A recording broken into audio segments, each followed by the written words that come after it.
Hello दोस्तों, मैं राजेंद्र आप सभी को क्लास 10 एनसीईआरटी फिजिक्स में स्वागत करता हूं। दोस्तों, आज क्लास 10 एनसीईआरटी फिजिक्स में आप सभी को संयुग्मी फोकस क्या है और संयुग्मी फोकस बता दें।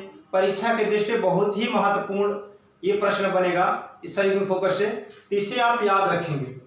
जैसे कभी कभी इसमें पूछ लेता है संयुग्मी फोकस संभव है अवतल दर्पण में के उत्तल दर्पण में। एक नंबर तो अक्सर पूछा जाता है, ये पूछता है कि संयुग्मी फोकस संभव है अवतल दर्पण उत्तल दर्पण कि दोनों किनमें से कोई नहीं।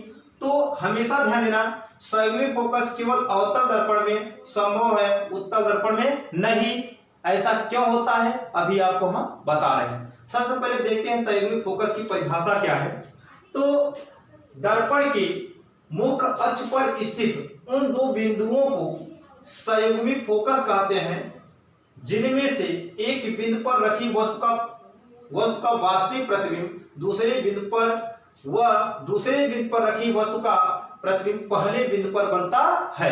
जैसे कि ध्यान देना कि ये आप एक अवतल दर्पण बना लीजिए, है ना, अवतल दर्पण। तो इसमें अगर कोई वस्तु यहां रख दे, यहां पर रख दे, तो देखो ये भी एक वस्तु है।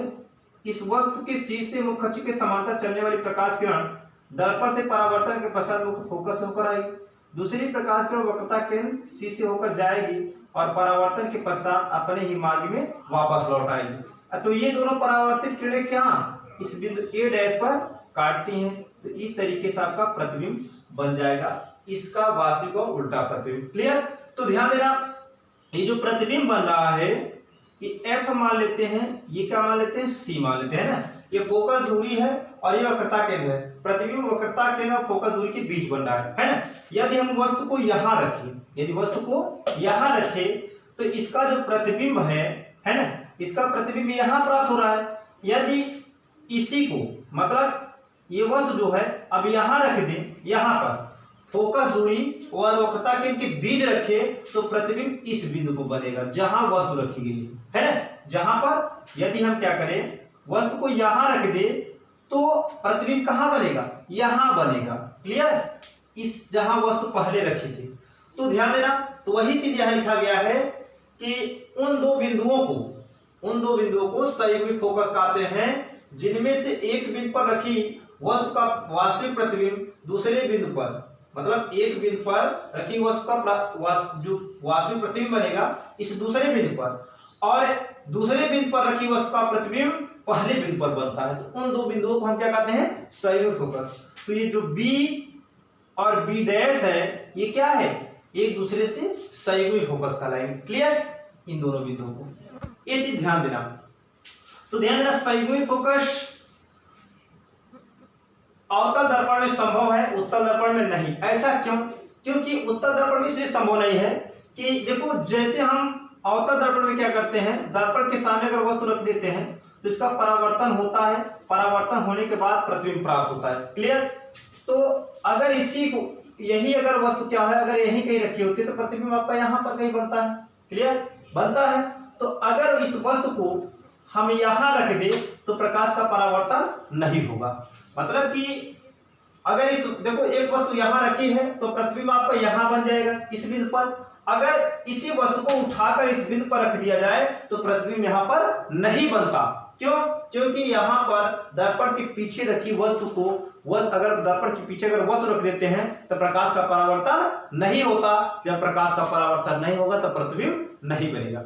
इसलिए उत्तल दर्पण में संयुग्मी फोकस संभव नहीं है और अवतल दर्पण में संयुग्मी फोकस संभव है। तो ध्यान देना, तो उत्तल संयुग्मी फोकस किसे कहते हैं, अच्छे साथ समझ लेना। उन दो बिंदुओं को संयुग्मी फोकस कहते हैं जो एक बिंदु पर रखी वस्तु का प्रतिबिंब दूसरे बिंदु पर और दूसरे बिंदु पर रखी वस्तु का प्रतिबिंब पहले बिंदु पर बनता है। उन दोनों बिंदुओं को हम क्या कहते हैं, संयुग्मी फोकस कहते हैं। संयुग्मी फोकस केवल अवतल दर्पण में संभव है, उत्तल दर्पण में नहीं। उत्तल दर्पण में क्यों नहीं संभव है ये आपको बता दिए कि यदि हम जहां पर प्रतिबिंब बने, देखो अगर वस्तु यहां रख दे तो प्रतिबिंब आपको देखो ऐसे बनता है, बताया गया है ना, ये बनेगा। ये ऐसे जाएगा डैश डैश, तो यहाँ प्रतिबिंब बनता है। क्लियर। तो यदि इस वस्तु को यहाँ रख दिया जाए तो प्रकाश का परावर्तन नहीं होगा, क्योंकि दर्पण की क्या है, पालिश किया गया भाग है, तो पालिश किया गया भाग से प्रकाश का परावर्तन नहीं होता, हमेशा परावर्तक पृष्ठ होता है। तो दोस्तों यदि आपको ये वीडियो पसंद आए तो सब्सक्राइब, लाइक और शेयर करना न भूलें। तो दोस्तों हम इसी के साथ आगे चलते हैं, दर्पण द्वारा परावर्तन से संबंधित जो चिन्ह परिपाटी है उसे बता देते हैं इसी वीडियो में। तो चिन्ह परिपाटी क्या है ये देख लेते हैं। ठीक,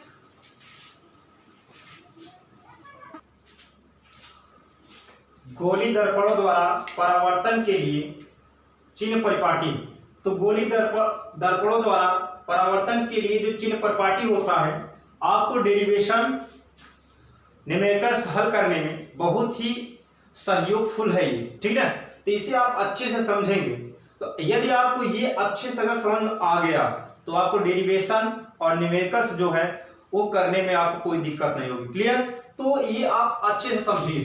फर्स्ट इसमें है, दर्पण पर प्रकाश किरणें सदैव बाईं ओर से आपतित होती हैं, चाहे आपका अवतल दर्पण हो चाहे उत्तल दर्पण हो, उसमें जो प्रकाश किरणें होती हैं हमेशा बाईं ओर से आपतित होती हैं। कैसे, ये देखिए, ये आपका अवतल दर्पण है, ये आपका उत्तल दर्पण है ना। इसमें जो प्रकाश किरणें होगी ये देखो इस तरीके से ऐसे आपतित होती हैं, इसमें भी इस तरीके से आपतित होती है। इसका मतलब कि जो प्रकाश किरणें होती हैं हमेशा परावर्तक पृष्ठ पर आपतित होती हैं। तो जिस दर्पण की जो परावर्तक पृष्ठ होता है जिस ओर होगा उसी पर जो है क्या होता है, आपका आपतित किरण आपतित होती है। क्लियर। ये देखो इस तरीके से हमेशा बाईं ओर से, इतना आप याद रखो दिमाग में कि दर्पण पर प्रकाश किरणें सदैव बाईं ओर से आपतित होती है, दाईं ओर से नहीं। फर्स्ट नियम है ये। सेकंड नियम आपका ये है, सेकंड नियम ये कहता है सभी दूरियां दर्पण के ध्रुव से मुख्य अक्ष के साथ नापी जाती हैं। इसका मतलब ये है, ये आपका दर्पण है, ये आपका मुख्य अक्ष है, ये आपका क्या है, दर्पण का ध्रुव है ना। और जो भी चाहे फोकस दूरी हो, चाहे वस्तु की दूरी हो, चाहे प्रतिबिंब की दूरी हो, सभी दूरियां नापने के लिए हमें कहां से नापना पड़ेगा, मुख्य अक्ष के साथ और दर्पण के ध्रुव से। जैसे आपका ये फोकस है, वक्रता केंद्र है ना। ठीक, कहीं वस्तु होगी, यहीं कहीं प्रतिबिंब बनेगी, वो क्या होगी, वस्तु की स्थिति पर कहां प्रतिबिंब बनेगा, कहां वस्तु रखी जाएगी। तो जो प्रतिबिंब जैसी फोकस दूरी हमें क्या करना है, नापना है, तो दर्पण के ध्रुव और मुख्य अक्ष के साथ नापेंगे, वक्रता केंद्र इसके साथ नापेंगे। तो हमेशा ध्यान देना, दर्पण के ध्रुव से और मुख्य अक्ष के साथ सभी दूरियों को हम क्या करते हैं, नापते हैं। ये क्लियर।